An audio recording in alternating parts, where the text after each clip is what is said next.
ሰበር ዜና አብይ ሰራዊቱን ጉድ ሰርተውታል ሲሉ ፊልድ ማርሻሉ ያበጠውን ዘረገፉት። የህወሓት ጦር ከባድ መሳሪያውን ወደ አማራ አስጠጋ። ኮሎኔል ደመቀና ጌታቸው ረዳ ተናነቁ። ባለስልጣኑ እርምጃ ተወሰደባቸው። ይህ ኢትዮፖስት ነው። ፊልድ ማርሻሉ ጉድበል ጎንደር ያስባለ ንግግርም አሰምተዋል። ብርሃኑ ጁላ ከአብይ አፈነገጡ ወይ ያስባለ አዲስ አስተያየትም ሰጥተዋል። አብይ በሰሩ ስህተት ሰራዊቱን እያስበሉት ነው። ጦሩ በፋኖ ከባድ ኪሳራ እየደረሰበት ነው ሲሉ አፈንድተውታል። በዝርዝር ተሰሙታላችሁ። የህወሓት ጦር ወደ አፋርና አማራ መጠጋቱ ታወቀ። ህወሓት ከባባድ መሳሪያዎችን ወደ ስፍራው ማስጠጋቱን የሚገልጽ ጥብቅ መረጃ ከስፍራው ወጥቷል። ከዚህ በተጨማሪም ከሰሞኑ በራያ ቀጠና የህወሓት ወታደሮች የመከላከያ ሰራዊቱ ላይ ሞርታር መተኮሳቸው ተሰምቷል።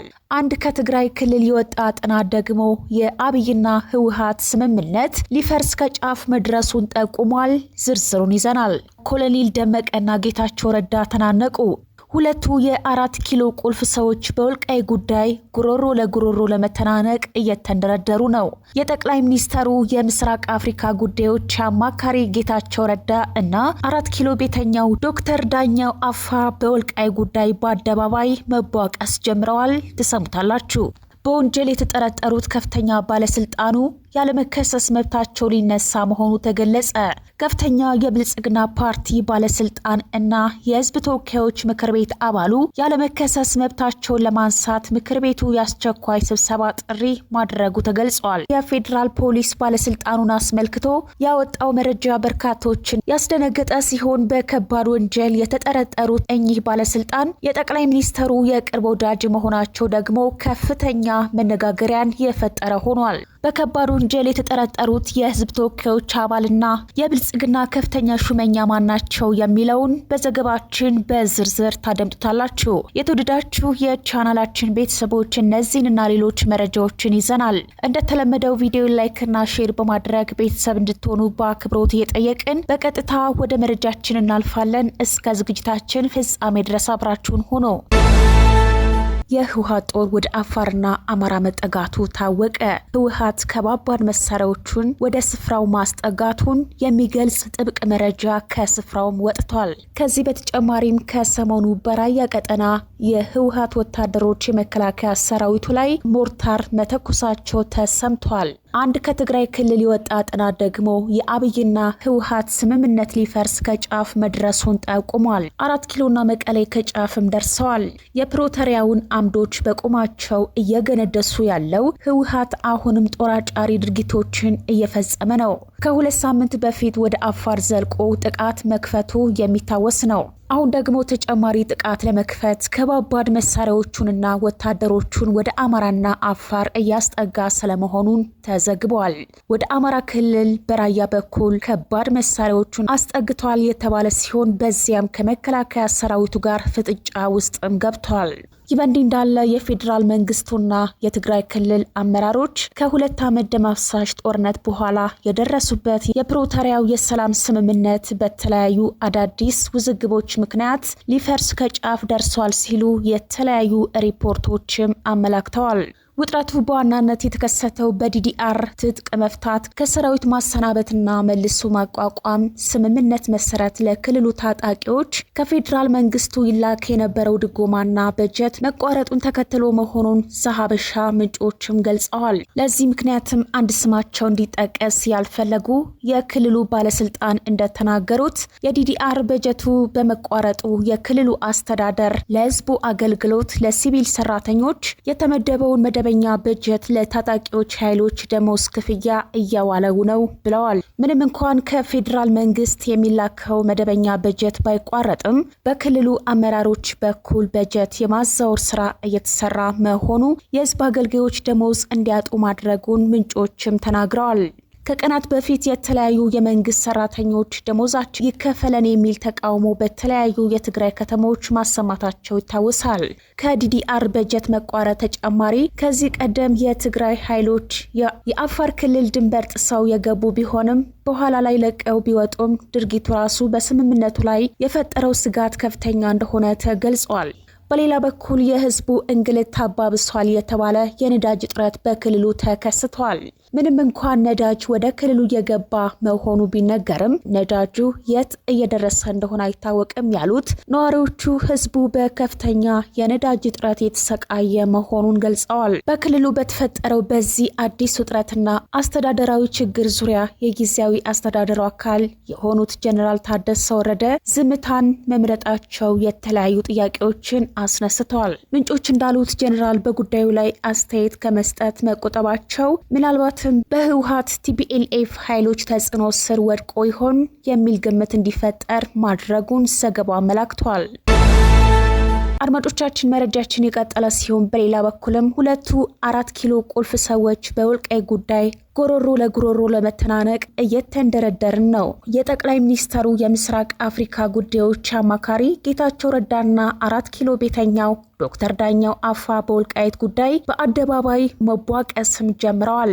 የእነ ጌታቸው ረዳ ስምረት ፓርቲ ከእነ ኮሎኔል ደመቀ ዘውዱ ጋር ከዓመታት በኋላ ወደ ሁመራ በተጀመረው በረራ ወደ ወልቃይት አቅንተው የተከዜ ዘብ ነኝ ባሉ ዶክተር ዳኛቸው አፋ ላይ ተቃውሞ አሰምቷል።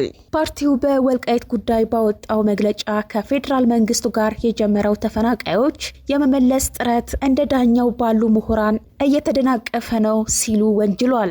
ስምረት በመግለጫው የእነዳኛቸው ነው ወደ ወልቃይት ማቅናት የተቃወመው የነዳኛቸውን ነው ወደ ወልቃይት ማቅናት የተቃወመው የትግራይ ተፈናቃዮች ለመመለስ የተጀመረውን ጥረት ያኮላሻል በሚል ነው። ቀደም ሲል ህዝባችንን ከቀያቸው ለማፈናቀል ግንባር ቀደም ሆነው የቆዩ አንዳንድ ምሁራን፣ የሃይማኖት መሪዎች ሰላማዊ ትግሉን እያደናቀፉ እና ኃላፊነት የጎደለው ተግባር እየፈጸሙ ነው ሲል ወንጅሏል። እነ ጌታቸው ረዳ ትግራይን ወክለው ተፈናቃዮችን ወደ ወልቃይት ለመመለስ ከፌዴራል መንግስቱ ጋር ጀምረዋል ያሉትን ጥረት የሚጎትት ነው ብለዋል። ስምረት ፓርቲ ከፌዴራል መንግስቱ ጋር የትግራይ ተፈናቃዮችን ወደ ወልቃይት ለመመለስ ተደርጓል ያለውን ስምምነት እየተደናቀፉ ነው ብለዋል። ይሁን እንጂ ወትሮውንም የወልቃይትን ወደ አማራ መመለስ ደግፈው ሲታገሉ የሚታወቁት እነ ዳኛቸው አሰፋ ሁመራ መግባት በምን አግባብ እንቅፋት እንደሆነ ስምረት አልገለጸም።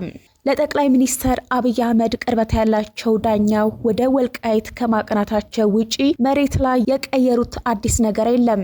ዶክተር ዳኛቸው እነ ኮሎኔል ደመቀ ዘውዱ ያደራጁትን ተከዜ ዘብ አባል መሆናቸውን በየቦታው በጦር መሃል ተገኝተው ተናግረዋል። ዳኛቸው የተከዜን ዘብ በአካል ተገኝተው ያበረታቱት የትግራይ ኃይሎች ወልቃይትን ዳግም በኃይል ለመቆጣጠር የሚያደርጉትን እንቅስቃሴ ለመመከት ይበልጥ መደራጀት አለበት በሚል ነው። እነ ኮሎኔል ደመቀ ዘውዱ የጠቅላይ ሚኒስተሩን የቅርብ ሰው ይዞ ሁመራ መግባታቸውን የተቃወመው ስምረት የፌዴራል መንግስቱን አስጠንቅቋል። ፓርቲው የእነ ዳኛቸው እንቅስቃሴ በፌዴራል መንግስት የሚመራውን የሁለቱን ህዝቦች ተስፋ ሰጪ ሰላማዊ ግንኙነት የበለጠ ያጨልማል ሲልም ገልጸዋል። ወልቃይትን በሚመለከት ማንኛውም ልዩነት በሰላማዊና በህግ በተደነገገ መንገድ ብቻ መፈታት እንዳለበት ስምረትም አሳስበዋል። ውዝግቡ በፕሪቶሪያው ስምምነትና በኢትዮጵያ ፌዴራላዊ ዲሞክራሲያዊ ሪፐብሊክ ህገ መንግስት መሰረት ብቻ መፈታት እንዳለበት የማይናወጥ አቋም አለኝም ብሏል። የወልቃይት ጉዳይ ስምረት ፓርቲ ያለው አቋም የትግራይ ህገ መንግስታዊ ወሰን መከበር አለበት የሚል መሆኑን በመግለጫው አስታውቋል። የትግራይ ወሰንና አንድነት ለማስከበር በተንኮል እየተንቀሳቀሱ ነው ያላቸውን ኃይሎች አጥብቆ እንደሚታገል የጌታቸው ፓርቲ ጠቁሟል።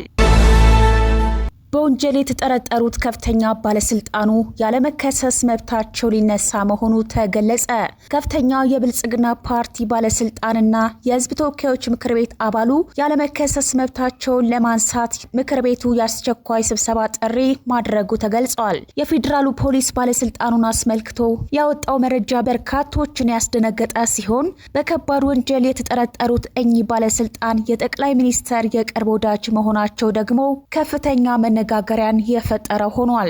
በከባድ ወንጀል የተጠረጠሩት የህዝብ ተወካዮች አባል እና የብልጽግና ከፍተኛ ሹመኛው ዶክተር አሸብር ወልደ ጊዮርጊስ ናቸው። የዶክተር አሸብር ወልደ ጊዮርጊስ ያለመከሰስ መብታቸው በህዝብ ተወካዮች ምክር ቤት እንዲነሳ ጥያቄ መቅረቡ የተሰማ ሲሆን ጉዳዩን የፌዴራል ፖሊስ በቅርበት እየተከታተለ መሆኑን ታማኝ የመረጃ ምንጮቻችን ገልጸዋል። ምንጮቻችን ያደረሱት ደብዳቤ እንደሚያመላክተው የፌዴራል ፖሊስ የወንጀል ምርመራ ኦፕሬሽን መምሪያ ዋና ኃላፊ ኮሚሽነር ሙሊሳ አብዲሳ ስም ማህተምና ፊርማ በሰፈረበት ደብዳቤ እንደተመለከተው ዶክተር አሸብር ወልደ ጊዮርጊስ ኦዲት አላስደርግም ከሚለው አንስቶ 27 አባሪ ደብዳቤዎች ለፓርላማው አያይዞ መላኩን አስታውቋል። ፓርላማው በቅርቡ ስብሰባ ጠርቶ የአሸብርን ያለመክሰስ መብት ያነሳል ተብሎ እየተጠበቀ እንደሆነም ተገልጿል። ዶክተር አሸብር ወልደ ጊዮርጊስ በኢትዮጵያ የስፖርት ዘርፍ ከፍተኛ ስልጣን ያላቸው ሲሆን ከፍተኛ የሆነ የግል ሀብት እንዳላቸውም ይገለጻል። የኢትዮጵያ